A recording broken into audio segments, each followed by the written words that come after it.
పెట్టుకోవట్లేదు, లక్ష్మీదేవి అని పెట్టుకోవట్లేదు, లక్ష్మీబాయి పెట్టుకోవట్లేదు. ఒకప్పుడు పెట్టుకున్నారు.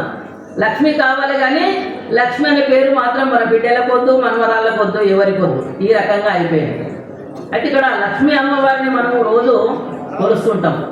సాధారణంగా శ్రీచక్రం గురించి మనకు తెలిసినటువంటి విషయమే. శ్రీచక్రంలో ఆ పూజ చేసినప్పుడు, నవావరణ పూజ చేసినప్పుడు భావన మాత్రయే సంతుష్ట నమః అని ఒక వాక్యం ఉంది. అంటే భగవంతుని కొలిచేటప్పుడు నమస్కారం చేయడము, పూలు, పండ్లు, నైవేద్యాలు, రకరకాల పూజలు, షోడశోపచారాలు ఇవన్నీ చేయాలని మనం అనుకుంటాం. కానీ అమ్మవారు ఎంతటి గొప్పతనం కలిగిందంటే భావన మాత్రయే సంతుష్ట నమః అంటే మనసులో భావించినంత మాత్రాన, మనసులో తలుచుకున్నంత మాత్రాన, హృదయంలో నిలుపుకున్నంత మాత్రాన అమ్మవారు మనకు కరుణిస్తుంది, అనుగ్రహిస్తుంది. అలాంటి పుణ్యక్షేత్రంలో మనం విన్నాం.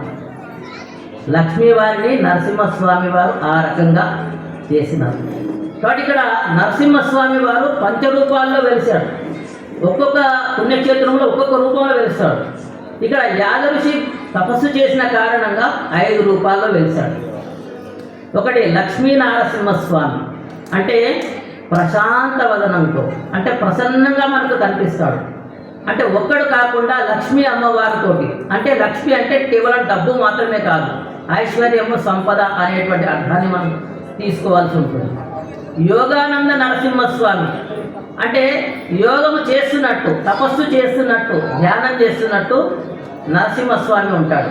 సాధారణంగా మనము 21 ప్రపంచ యోగా దినోత్సవం అనగానే అంతా యోగా చేయడానికి మనం ఆసీనం అవుతుంటాం. కానీ తల్లి గర్భంలో ఉన్నప్పుడే మనం యోగాన్ని ప్రారంభించాము. తలకిందులుగా ఉన్నాము, చక్కగా కాళ్ళు కాపుకొని మనం పడుకోలే, కాళ్ళు ముడుచుకొని చేతులు ముడుచుకొని, అది కూడా యోగాస్థితి.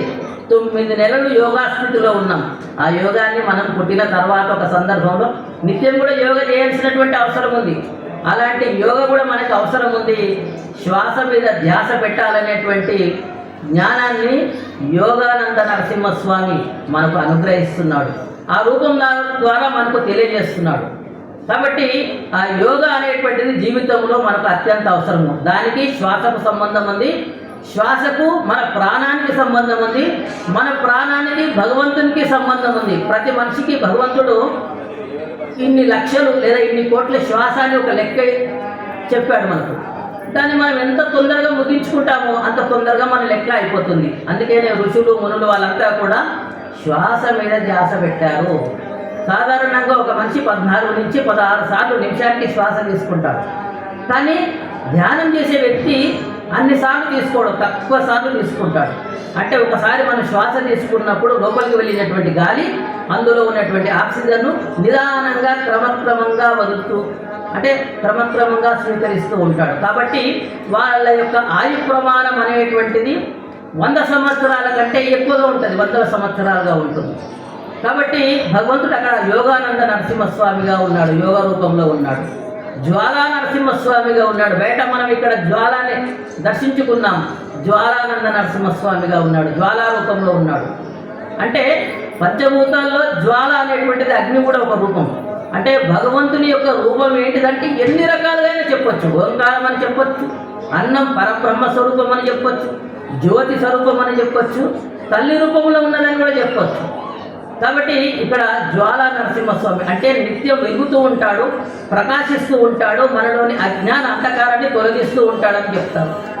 తర్వాత లక్ష్మీ నరసింహస్వామితో పాటు ఉగ్ర నరసింహస్వామిగా కూడా ఈ క్షేత్రాన్ని రక్షిస్తూ ఉన్నాడు. కాబట్టి ఆ ఉగ్ర రూపాన్ని మనం చూడలేము. కాబట్టి బయట ఉన్నటువంటి తత్వాన్ని, బయట ఉన్నటువంటి దాన్ని గమనించి ఉగ్రత్వాన్ని, అంటే ఈ క్షేత్రాన్ని రక్షిస్తున్నాడు.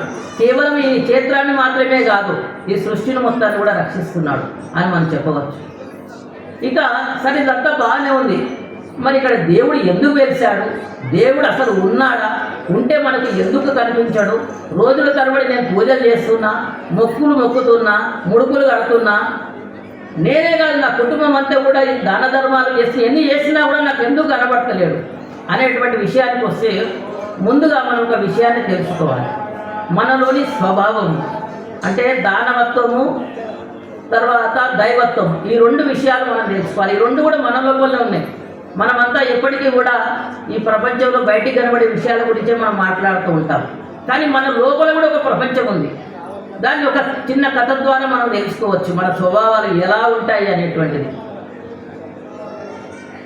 సాగర మదనం జరుగుతున్నప్పుడు దేవతలతో పాటు రాక్షసులు కూడా ఆ వాసుకి అనే సర్పంతో సముద్రాన్ని చిలకడం జరుగుతుంది. అప్పుడు దేవతలు రాక్షసుల మధ్య ఒక అంశం ప్రస్తావనకు వస్తుంది. మరి సాగరాన్ని చిలుకుతున్నారు, వచ్చిన ఫలితములు మాకు కూడా సగభాగం కావాలని రాక్షసులు అడుగుతారు. రాక్షసులు అంటే మనకు తెలుసు వాళ్ళ స్వభావం ఏంటిది, సమాజానికి లోకానికి నష్టం చేయడం, మంచిగా ఉన్న వాళ్ళని ఇబ్బంది పెట్టడము, యజ్ఞయాగాదులకు ఆటంకాలు కలిగించడం, వాళ్ళు చేసేటివన్నీ అకృత్యాలు. అయినా ఇక్కడ సాగర మదనంలో పాలు పంచుకుంటున్నారు. వాళ్ళు అడిగిన కోరిక కూడా సమంజసమే అని మనకు అనిపిస్తుంది. ఎందుకంటే మేము కూడా కష్టపడ్డాము, మాకు కూడా సగ పాలు ఇవ్వండి అనేటువంటి మాట అటు రాక్షసుల నుంచి వస్తుంది.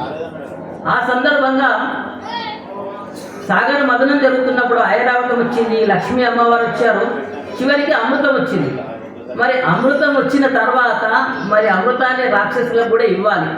నియమం ప్రకారం, నీతి తప్పకుండా, నిజాయితీగా, ధర్మం ప్రకారం ఇవ్వాలి.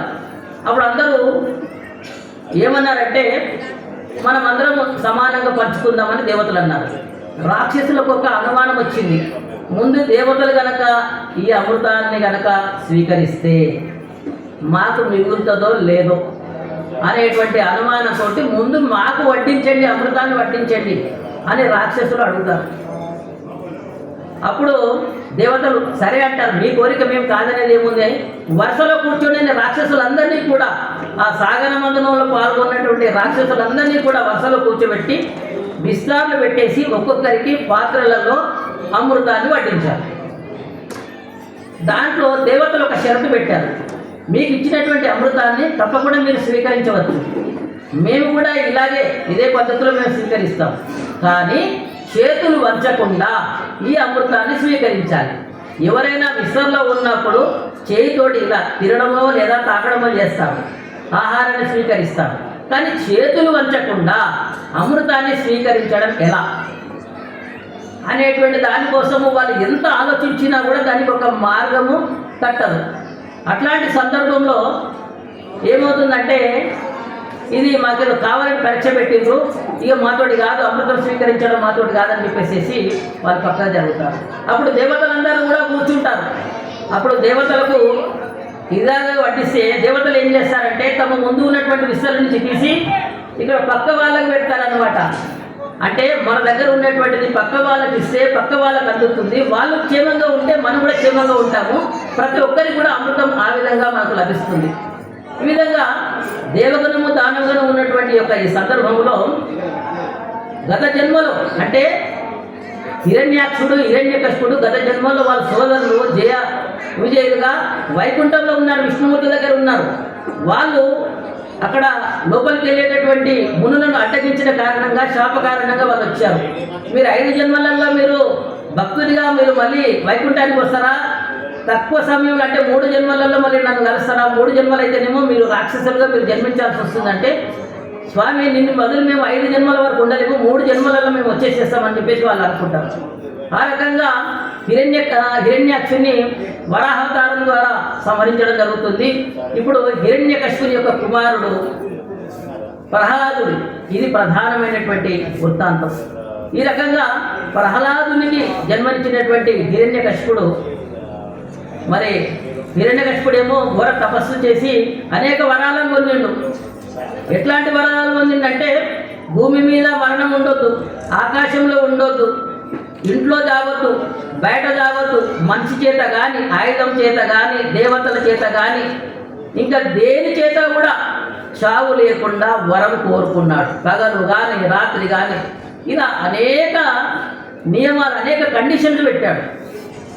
మరి భగవంతుడు ఎలా ఆవిర్భవించాడు? ప్రహ్లాదుని యొక్క కోరిక మేరకు ప్రహ్లాదుని అనేక హింసలు పెట్టాడు. హరి హరి హరి హరి అని నిరంతరం కనిపిస్తుంటావు, నిన్ను పాములతో కల్పించిన, విషాన్ని తాగించిన, అగ్నిలో వేసిన, ఏనుగులతో తొక్కించిన, ఏం చేసినా నువ్వు రావట్లేదు, అసలు నిన్ను రక్షిస్తున్నది ఎవరు? హరి హరి హరి అని నిద్రలోనూ ప్రతి క్షణం కూడా కలవరిస్తున్నావు, ఏంటిది హరి ఎక్కడ ఉన్నాడని చెప్పేసి ఈ స్తంభంలో ఉన్నాడా అని చెప్పేసి అడుగుతాడు. ఇందుగలడందులేడని సందేహము వలదు చక్రి సర్వోపగతుండు ఎందెందు వెదకి చూచిన అందందెగలడు దానవాగ్రని వింటే. దానవాగ్రి అంటే దానవుడు అంటే రాక్షసుడు. రాక్షసుడు గొప్పవాడ అంటే అగ్రగణ్యుడైనటువంటి నా తండ్రి అటో హిరణ్యకశిప ఇక్కడ అక్కడ కాదు ఎక్కడ చూసినా కూడా ఉన్నాడు, ఈ స్తంభంలో ఉన్నాడు అంటే నిజంగా ఆ స్వామి ఉన్నాడా లేదా అంతు తెచ్చుకుందామని హిరణ్యకశిపుడు ప్రగాఢమైనటువంటి కోరికతోటి ప్రగాఢమైనటువంటి వాంఛతోటి ఏదో ఒకటి తేల్చుకోవాలి, హరి ఉన్నాడా లేదా ఇది నిజమా కాదని తెలుసుకోవడానికి అక్కడ ఆ స్తంభంపై గదతో ఒక వేటు వేస్తాడు. అప్పుడు ఆ స్తంభం నుంచి వెలువడినటువంటి యొక్క నరసింహస్వామి వెలువడిందంటే అక్కడ లేడని కాదు, అక్కడ కనిపించాడు ఆ నరసింహస్వామి. ఆ హిరణ్యకశిపుని తోడి ఘోరంగా యుద్ధాలు చేసి తన గోర్లతో చంపివేస్తాడు. ఉదయం కాదు, రాత్రి కాదు, సంధ్యా సమయంలో, ఇంట్లో కాదు, బయట కాదు, భూమి మీద కాదు, ఆకాశంలో కాదు, తన తొడపైన కూర్చోబెట్టుకొని గోర్లతో ఈ విధంగా చింపేసేసి తన ఛాతిని వక్షస్థలాన్ని చింపితే రక్తం మొత్తం గారుతుంటే అప్పుడు ఇంకా వెతుకుతుంటాడు. కసి తీరా అని మనకు అనిపిస్తుంది. ఇంకా వెతుకుతుంటాడు. లోపల ఒక కవి వర్ణిస్తాడు, ఎందుకు వెతుకుతున్నాడు హిరణ్యకశిపుడు చనిపోయాడు, ఇంత వేటుకు చనిపోయినాక కూడా ఎందుకు వెతుకుతున్నాడు అంటే ప్రహ్లాదుని అంటే ఒక మణి రత్నాన్ని, ఒక గొప్ప పుత్రరత్నాన్ని ప్రసాదించినటువంటి హిరణ్యకశిపుడి కడుపులో ఇంకొక అలాంటి రత్నాలు ఉన్నాయని చెప్పేసి వెతుకుతున్నాడట. చూడండి ఎంత అద్భుతమైనటువంటి విషయం. కాబట్టి సర్వాంతర్యమైనటువంటి యొక్క భగవంతుని యొక్క లీలలు అద్భుతం.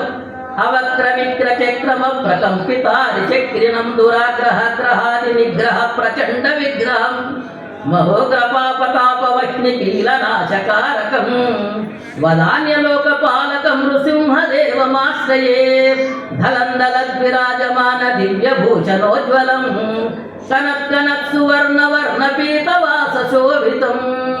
ఇలా నరసింహస్వామి గురించి ఎన్నో విషయాలు ఉన్నాయి. కవి చౌడప్ప ఎంతో అద్భుతంగా కూడా వర్ణించాడు.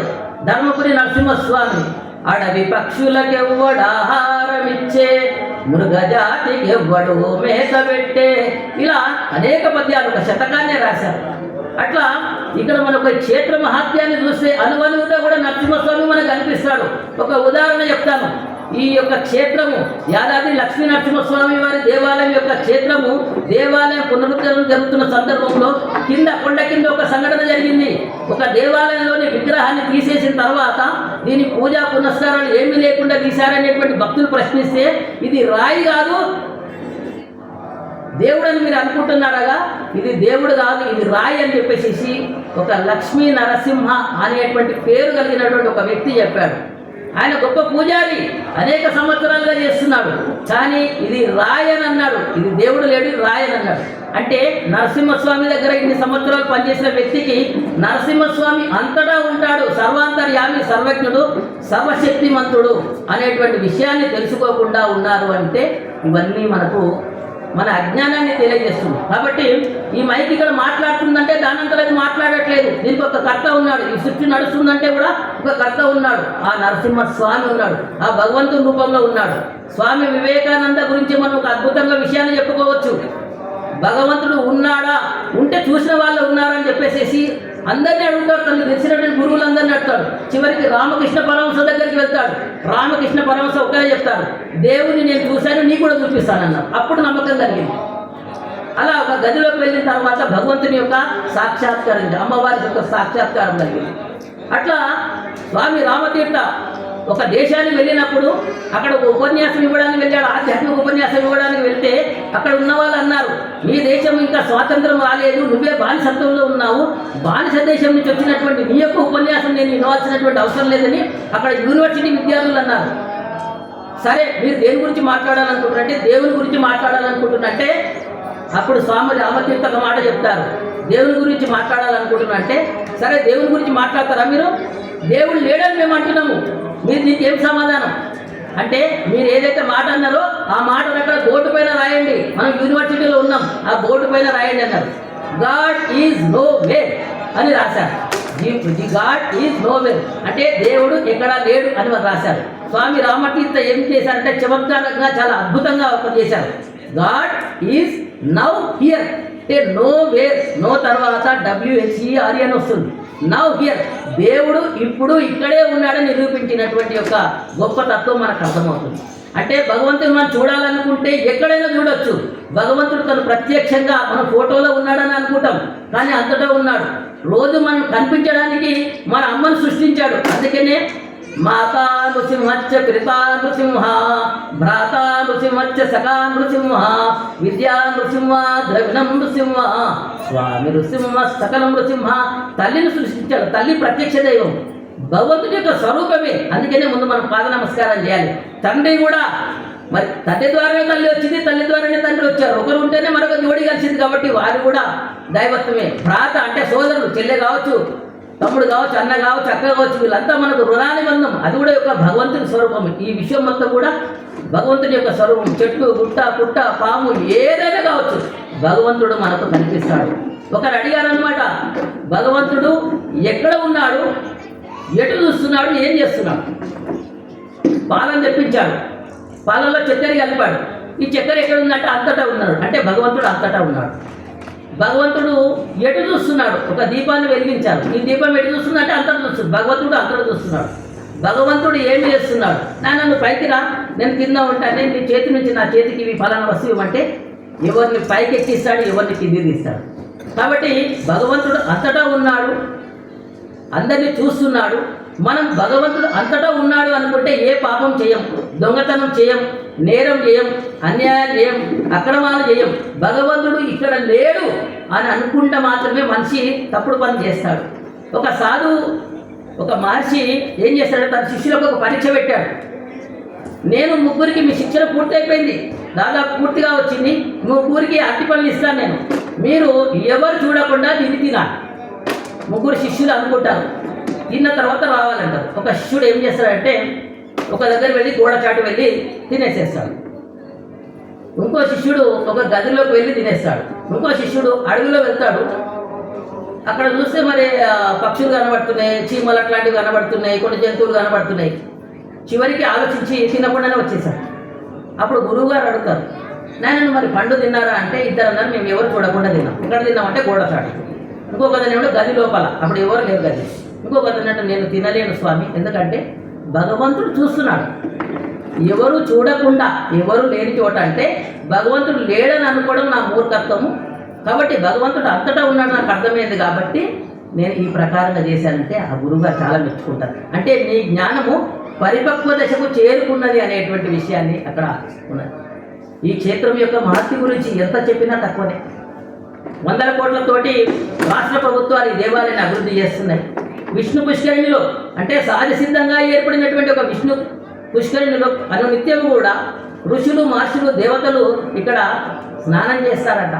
అందుకనే ఋషి ఆరాధనా క్షేత్రం. అనేక మందికి ఈ క్షేత్రంలో వైద్యనారాయణుడుగా, వైద్య నృసింహుగా స్వామివారు దర్శనమిచ్చారు. అలా ఒకసారి భక్తుడు విని, మరి నాకు ఈ సమస్య ఉంది, నాకు తగ్గట్లేదని యాదగిరిగుట్టకు వచ్చినటువంటి ఒక భక్తుడు సరే స్వామివారిని దర్శించుకుందాం అనుకున్నారు. తర్వాత అతనికి వచ్చినాక అనిపించింది ఒక్క రోజు ఉండిపోదాం అనిపించింది. ఆ తర్వాత అనిపించింది ఒక 3 రోజులు నిద్ర చేద్దాం అనిపించింది. ఆ తర్వాత స్వామివారిని కొలుస్తూ వారం రోజులు, అర్ధమండలం, మండలము, సంవత్సరాల తరబడి కుటుంబాలతో ఇక్కడ ఉన్నటువంటి కుటుంబాలు ఉన్నాయి. అలాంటి భక్తులు ఇక్కడ ఉన్నారు. భక్తులకేమీ కొదవలేదు.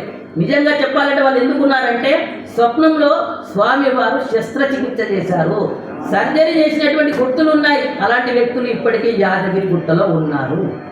కాబట్టి భగవంతుని మనము అనేక రూపాల ద్వారా తెలుసుకోవచ్చు. మనం ఏదైతే మన కంటికి కనబడుతుందో అదంతా కూడా భగవంతుని తత్వమే. దాన్ని మనం నమ్ముకొని ముందుకు వెళ్ళవలసినటువంటి అవసరం ఉంది. చివరిగా మనకు సమయం తక్కువగా ఉంది కాబట్టి ఒక ముఖ్యమైన విషయాన్ని చెప్తున్నాం.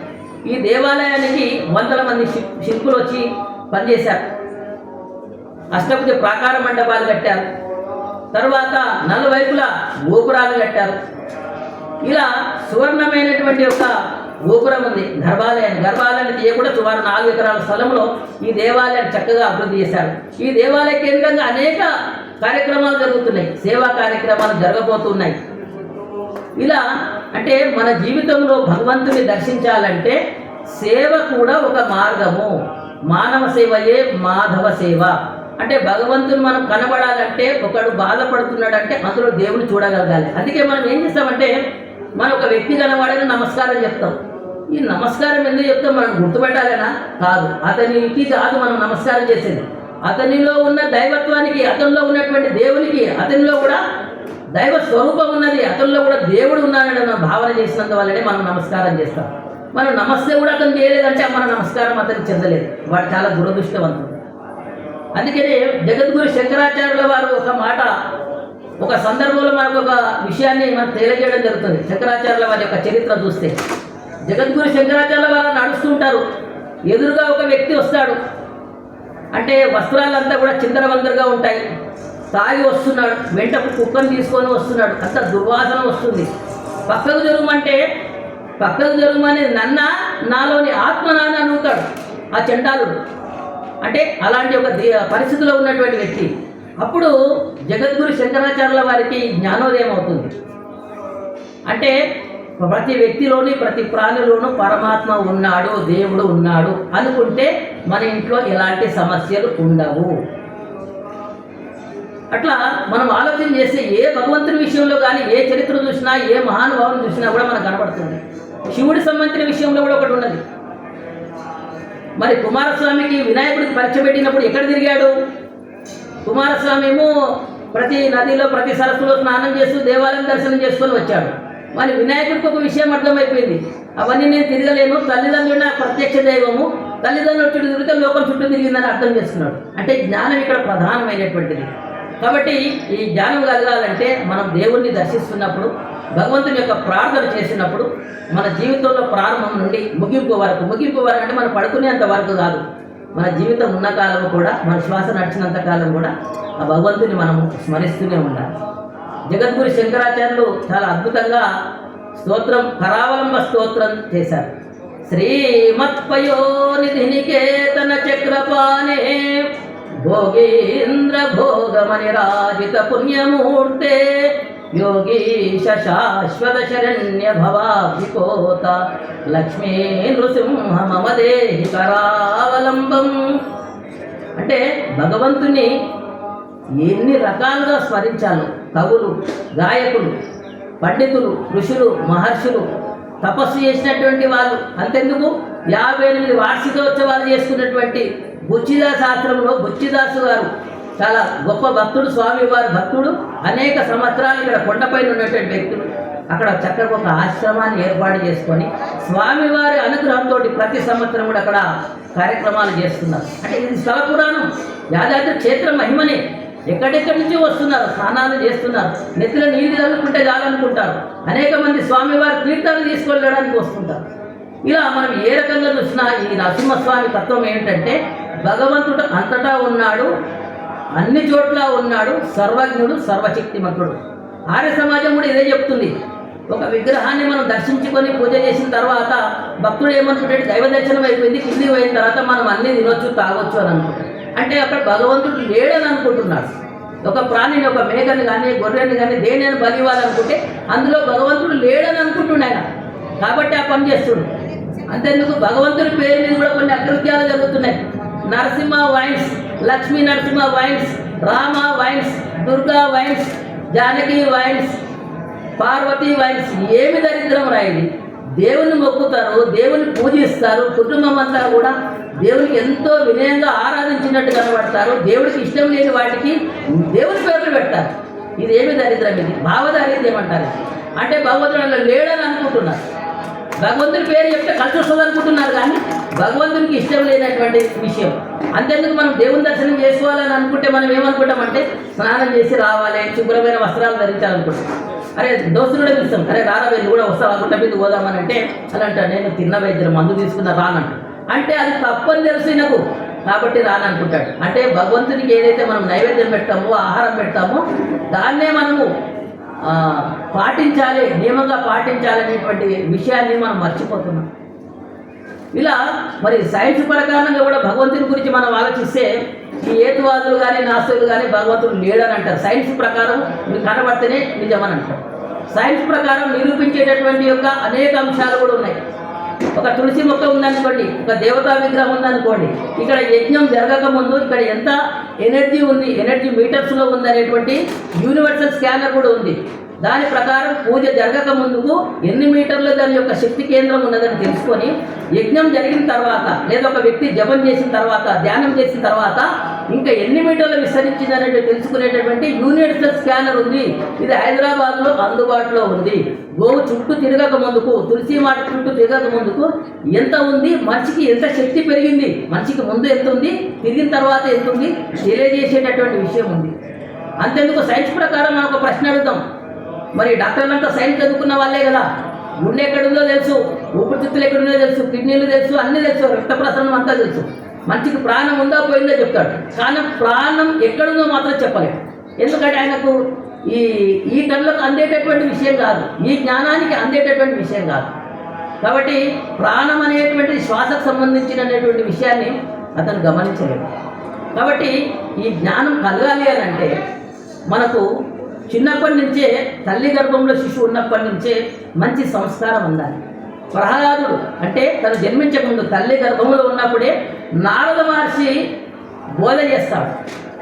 ఆ బోధ కారణంగా నారాయణ నారాయణ నారాయణ అనేటువంటి దాంతోపాటు అనేక విషయాలు ప్రహ్లాదుడు తల్లి గర్భంలోనే ఉన్నాడు. ఇప్పుడు హైదరాబాదుతో పాటు అనేక నగరాలలో కొన్ని శిక్షణా కేంద్రాలు ఉన్నాయి. గర్భిణీగా ఉన్నటువంటి స్త్రీలు చేయవలసిన పని ఏమిటి, చేయకూడని పని ఏమిటి, మాట్లాడవలసింది ఏమిటి, ఏమి మాట్లాడకూడదు, ఏమి చదవాలి, ఏమి వినాలి, ఎలాంటి పుత్రులు కలుగుతారనేటువంటి విషయాన్ని ఉంది. కాబట్టి ప్రహ్లాదుని లాంటి కుమారుడు మనకు కావాలి అంటే తప్పకుండా ఇలాంటి నియమాలను పాటించాలి. ఇలాంటి విషయాలను మనం తెలియని వాళ్ళకి చెప్తుండాలి. మన పిల్లలకు కూడా ప్రహ్లాదుని లాంటి, ప్రణవాంశ లాంటి, ప్రణమిక లాంటి, శ్రీ సహస్ర లాంటి, అశ్వత్ లాంటి ఇలాంటి చక్కనైనటువంటి పేర్లు పెట్టాలి. ఎందుకంటే ఆ పేరుకు ఆ వ్యక్తుల జీవితానికి సంబంధం ఉంది. సుదేష్ణ, సుప్రసన్న, ఇట్లా అనేక విషయాలు ఉన్నాయి. కాబట్టి ఇట్లా మనము దైవత్వానికి చిన్ననాటి నుంచే మనం లింకప్ చేస్తే మన ధర్మాన్ని కాపాడుకుంటాం, మన సంస్కృతిని కాపాడుకుంటాం, మన ఆచారాన్ని కాపాడుకుంటాం, మన వ్యవహారాన్ని నడిపించుకుంటాం. నిత్య జీవితంలో అనేక సమస్యలు వచ్చినా ఎదుర్కోగలుగుతాం. భక్తుడంటే ఖచ్చితంగా పరీక్షలు ఉంటాయి, గుర్తుపెట్టుకోండి. భక్తునైనా నేను ఇన్ని పూజలు చేస్తున్నా, నాకెందుకు ఈ పరీక్షలు అంటే భక్తుడు ఎగ్జామ్ ఫీజు కట్టాడు. భక్తుడు అంటే ఎవరు? ఎగ్జామ్ పరీక్ష ఫీజు కట్టిన వ్యక్తి. ఖచ్చితంగా హాల్ టికెట్ వస్తుంది, ఆయనకు ఖచ్చితంగా క్వశ్చన్ పేపర్ వస్తుంది, కాబట్టి ఆన్సర్ చేయాలి. కాబట్టి పరీక్ష అతనికే ఉంటుంది. ఫీజు కట్టని వానికి ఏ పరీక్ష ఉంటుంది? భగవంతుని నామం కట్టడమే, నామాన్ని పలకడమే ఒక ఫీజు, అదే ఒక హాల్ టికెట్. కాబట్టి భగవంతునికి ఖచ్చితంగా పరీక్షలు ఉంటాయి. అలాంటి పరీక్షలు మరి ఇక్కడ ప్రహ్లాదుని కూడా వచ్చాయి. భక్తుడు ఇట్లా తలుచుకున్న క్షణంలో ప్రత్యక్షమైనటువంటి యొక్క అవతారం ఈ నరసింహస్వామి యొక్క అవతారం. దుష్ట శిక్షణ, శిష్ట రక్షణ, వీటి గురించి అనేక మంది పద్యాలు రాశారు, శతకాలు రాశారు. ఈ క్షేత్రం యొక్క మహిమ గురించి నేను చివరగా ఒక పద్యాన్ని మా నాన్నగారు రచించినటువంటి శ్రీ యాదాద్రి నారసింహ శతకంలో ఇక్కడ యొక్క చక్కడైనటువంటి యాదాద్రి వైభవం గురించి చాలా చక్కగా చెప్పడం జరిగింది. ఇది సీసమానిక పద్యం. యాదాద్రి గుహలోన యాదర్శి తపస్సుతో ఆవిర్భవించిన ఆదిదేవా, పంచరూపాలతో పరిడవిల్లిన స్వామి భక్తుల పాలిట భాగ్యదాత. యాదాద్రి శిఖరాన యాత్రికుల కొరకై అన్ని సౌకర్యాలు అమరునట్లు నరసింహస్వామికి నవ్య మందిరమును నిర్మింపదలచిన నిశ్చయముగా వందల ఎకరాలు వరుసగా ఉనుటకై వేలాది కోట్లను వెలువరించే కృషి చేసి మేలైన కృష్ణ శిలల తోడ శిల్ప సౌందర్యము వెలయునట్లు అపురూప శిల్పాలు అందంగా చెక్కించి అద్భుతమైనట్టి ఆలయమును బంగారు గోపురం ధగధగా మెరియంగా వెయ్యేలు దివ్యంగా వెలుగునట్లు 4 దిశలందు 4 వరుసల రహదారులేర్పాటు రమ్యముగను హరితహారము తోడ ఆహ్లాదకరమైన పర్యావరణములు పరిమళింప నవగిరులేర్పాటు నాణ్యంగా జరిగెను దివ్య క్షేత్రముగా తేజరిల్లా కలియుగా దైవంగా కనులారగాంచుతూ భక్త జనులంతా పరవశింతు. అదే విధంగా తేటగీతి మాలిక పద్యం కూడా ఉంది.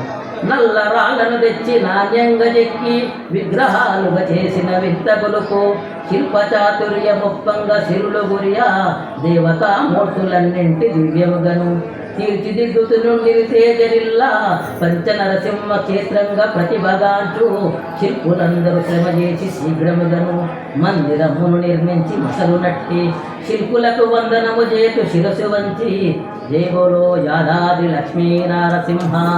ఈ సందర్భంగా శిల్పుల గురించి ఒక్క మాట మనం చెప్పాలి. ఇక్కడ అద్భుతమైనటువంటి శిల్పాలు కనబడుతున్నాయి, అద్భుతమైనటువంటి దేవాలయాలు కనబడుతుంది. ఇక్కడ ఒక ఆధ్యాత్మిక వాతావరణంతో పాటు తర్వాత ఇక్కడ మనకు మనిషికి ఆహ్లాదం కల్పించేటటువంటి ఒక వాతావరణం కనబడుతుంది. మరి ఇంత చక్కగా శిల్పాలను రూపొందించినటువంటి యొక్క శిల్పులు, వందలాది శిల్పులు మన తెలంగాణ మాత్రమే కాకుండా చుట్టుపక్కల రాష్ట్రాల నుంచి అనేక మంది శిల్పులు వచ్చి అద్భుతంగా ఇక్కడ శిలలను సజీవ శిల్పాలను నెలకొల్పారు. ఈ శిల్పాల గురించి మనం ఒక విషయాన్ని బాగా తెలుసుకోవాలి. ఒక కొండ, ఆ కొండలో ఒక శిల్పులు ఏం చేశారంటే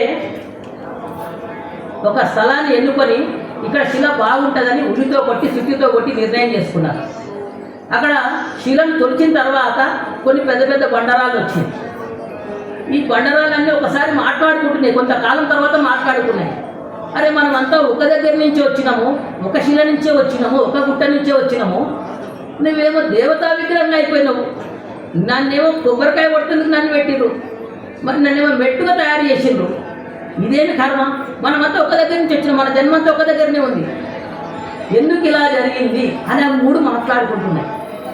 అప్పుడు ఒక జ్ఞాని చెప్తాడు, ఏమి లేదు నాయన, నువ్వు ఇట్లా శుద్ధతో ఇట్లా కొట్టానే తక్కువ పడిపోయినావు, పట్టుకొని, కాబట్టి ఇక నువ్వు విగ్రహాన్ని పనికిరావు, కాబట్టి నిన్ను మెట్టుగా తయారు చేసింది, నువ్వే తక్కువేం కాదు, ఏ భక్తుడైనా పైకి రావాలంటే నీ మెట్టు ఎక్కి రావాల్సిందే. అదేవిధంగా మరి ఇంకొక శిల కొబ్బరికాయ కొట్టడానికి పనికి వచ్చింది. మరి స్వామివారికి నైవేద్యం పెట్టాలంటే కొబ్బరికాయ కొట్టాలి కదా, మరి దాన్ని కూడా నీకు తగిన అర్హతను పొందినావు. మరి నేనేం చేసిన అంటే ఇంకొక శిల దేవతా విగ్రహంగా మారినటువంటి శిల ఏంటంటే ఎన్నిసార్లు శిల్పి ఆ ఉలితో కొట్టినా, ఎన్ని దెబ్బలు పడ్డా తన చెత్త అంతా తొలగిపోతుంది. అంటే ఒక ఇట్లా ఉన్నదనుకోండి, అదంతా తొలగిపోతూ ఉంటే నేను ఓర్చుకున్నా, ఈ దెబ్బలన్నింటికి ఓర్చుకున్నా, భగవంతుడు పెట్టిన పరీక్షలన్నింటికి ఓర్చుకున్నా, కాబట్టి నేను దేవతామూర్తిదైనాను. అంటే శిల మనమే, శిల్పి మనమే, శిల్పము మనమే, అన్నీ కూడా మనమే. కాబట్టి మనం ఆ విధంగా మనకు కష్టాలు వస్తున్నాయంటే మన యొక్క శక్తి సామర్థ్యము, మన యొక్క బంధువులు, మన కుటుంబము, మన వాళ్ళు, మన పరివారం ఎంత ఉంది అని తెలుసుకోవడానికి ఇది వస్తుంది. చివరిగా ఒక విషయాన్ని చెప్పి ముగిస్తాను. చాలామంది ఇలా ఉన్నదాన్ని సున్నా అంటారు, ఇంగ్లీష్లో జీరో అంటారు. ప్రపంచమంతా ఏం భావిస్తుంది అంటే దీన్ని సున్నా ఏమి లేదు, నథింగ్, ఏమీ లేదంటారు. ఇది జరిగిన ఒక సంఘటన చెప్తాను. ప్రపంచ ప్రఖ్యాతిగాంచినటువంటి ఒక గణిత మేధావి, ప్రపంచ ప్రఖ్యాతిగాంచినటువంటి గణిత మేధావి బాల్యంలో ఒక పాఠశాలలో చదువుతున్నాడు. రామానుజన్, శ్రీనివాస రామానుజన్ అతని పేరు. బాల్యంలో చదువుతున్నాడు. అప్పుడు వాళ్ళ ఉపాధ్యాయుడు చెప్తున్నాడు, లెక్కలు చెప్తున్నాడు అన్నమాట. ఈ లెక్కలు చెప్తుంటే అతను ఏమన్నాడంటే ఏ అంకెనైనా, ఏ సంఖ్యనైనా దానితోటి భాగిస్తే ఒకటి వస్తుందని చెప్పాడు. అంటే 10ని 10తో భాగించామనుకోండి ఒకటి వస్తుంది, 25ని 25తో భాగిస్తే ఒకటి వస్తుంది, 500ను 500తో భాగిస్తే ఒకటి వస్తుంది, 999ని 999 తోటి భాగిస్తే ఒకటే వస్తుంది. ఇలా ఆ ఉపాధ్యాయుడు చెప్తూ వస్తున్నాడు, ఏ అంకెనైనా, ఏ సంఖ్యనైనా దానితో భాగిస్తే ఒకటి వస్తుందని చెప్పాడు. అప్పుడు శ్రీనివాస రామానుజన్, సార్ తప్పు సార్, అట్లా కాదు సార్, ఇంకొకటి వేరే విషయం ఉందన్నాడు.